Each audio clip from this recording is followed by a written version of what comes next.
Okay, in today's video I'm going to show you how to use what's called synthetic division. And synthetic division is used when you can't divide your rational expressions very evenly. Okay, so if you have, like, for example, a polynomial like this one divided by this one, and you can't factor either one of those, but you still want to do a division and see how this goes into there. So synthetic division is just another technique that you can use. So let me show you how it works. A couple things you have to make sure. You have to make sure that your numerator is in correct descending order. Okay, so in this case you notice that it's 6x squared plus 3x plus 2. Correct descending order, we're all good. The second thing you have to do is you have to be dividing by a binomial.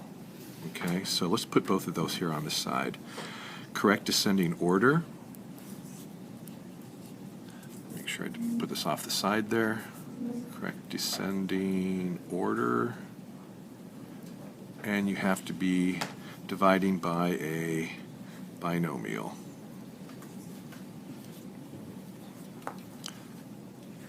Okay, so now that that's done, off to the side there. So now that's done, what do you do second? Well, the second step is you take a look at the coefficients in the numerator, okay, and you just write them down. So in here we've got a 6, we've got a 3, and we've got a 2.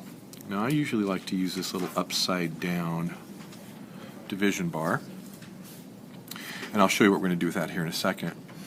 Now, when you're dividing by the binomial, what you do is you go up to the binomial and ask yourself, what's going to make this x equal to 0? Okay, so my whole denominator is equal to 0. So if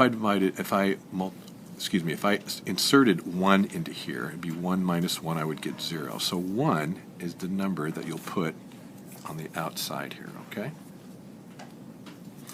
Now, this is the step. You've got to follow these kind of closely. It doesn't make a lot of sense, but just follow it and see if you can follow the steps. So you drop the 6 down to here, the first term, and you multiply it by the number on the outside here. So it's 1 times 6, and you put the answer right there. Okay, so you just jump it up right to here. Then you add these two together, and you're going to get 9. Okay? Now you do repeat the same thing over again. 1 times the 9, and you're going to get positive 9. Add those two together, and you get 11. Now, the 6, the 9, and 11 are the coefficients for your answer. Now let me show you how that works.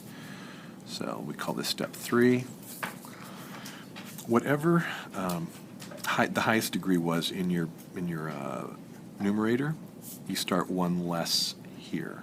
So if this was an x squared, you'll go 1 less here. In this case, it would be just an x. So you go 6x, and then that would be plus 9, and then your remainder is going to be a plus 11 divided by the original denominator, so x minus 1.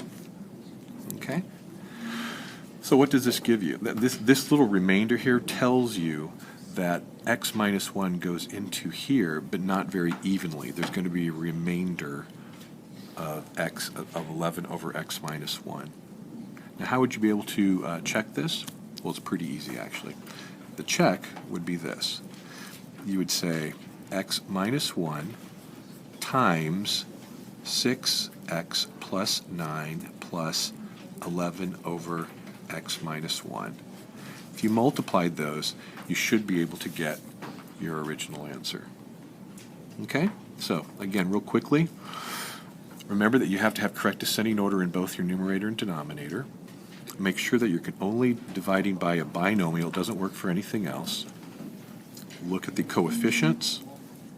Drop the coefficient down at the very beginning, then multiply and bump it up. Add the two numbers, multiply, bump it up, add the two numbers.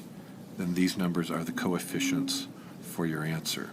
And remember that you start with 1 less in your degree, 1 less than your denominator started off with. Okay? And then check by just multiplying. All right, I hope that was helpful.